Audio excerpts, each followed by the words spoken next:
Hello, welcome to Space Events, the show that gives you a brief overview of what's going on in aerospace in a particular month. This one's for August of 2023. Do you guys like the rebrand? Let's get into it. Alright, starting off, let's just get this out of the way. SpaceX's Starlink satellites. It is a high-speed internet constellation made and launched by SpaceX, and there's already over 4,500 of these in orbit, and more going up in August. Northrop Grumman starts off the month with their 19th operational mission to the International Space Station underneath NASA's Commercial Resupply Services contracts. The Cygnus cargo freighter will be launched on the Antares 230 Plus rocket from Virginia. From Slick 40 at Cape Canaveral Space Force Station in Florida, SpaceX's Falcon 9 will launch the Galaxy 37 satellite for Intelsat. Galaxy 37 is a C-band television satellite built by Maxar, and this satellite will go to geostationary transfer orbit. Virgin Galactic will take up more space tourism this month on their Spaceship 2 launch vehicle.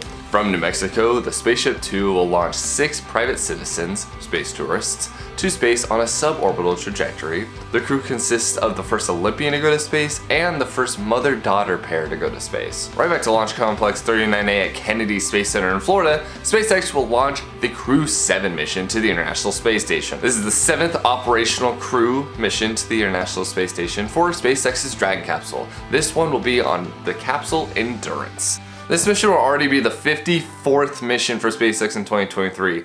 They are on track to break a lot of records. SILENTBARKER, or NRL 107, will launch on top of an Atlas V 551, 5-meter fairing, 5 solid rocket boosters, and 1 upper stage Centaur engine, and this will go to a geostationary Earth orbit. It's a classified satellite between the US National Reconnaissance Office and the Air Force.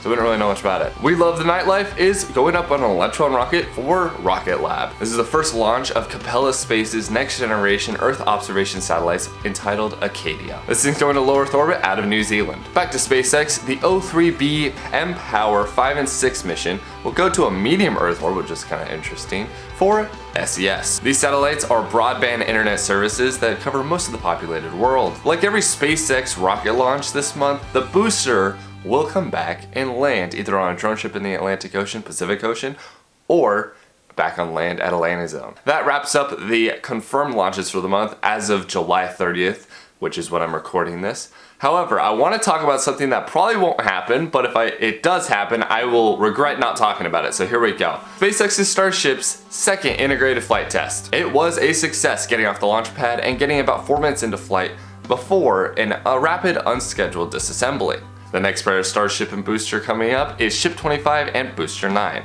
These, in comparison to Ship 24 and Booster 7 that launched the first integrated flight test, have thousands of improvements. This includes electronic thrust vector control and hot staging, which that's a whole can of worms we can get into later. The trajectory for this mission is the same as the first integrated flight test, as the ship will go around and land next to Hawaii, and the booster will come back and land in the Gulf of Mexico. This will be insane to watch. Before we get to moon time, something interesting to talk about is that there is a big meteor shower, the Perseid meteor shower, that goes until August 24th. So, if you're in an area with not that much light pollution, go out and take a look. With that, we're on to our favorite segment, moon time. The full moon for the month of August is on the 1st, and the new moon is on the 16th. And oh wait, we have a blue moon this month! On the 31st is also a full moon. Thank you everyone for watching, and I'll see you next time.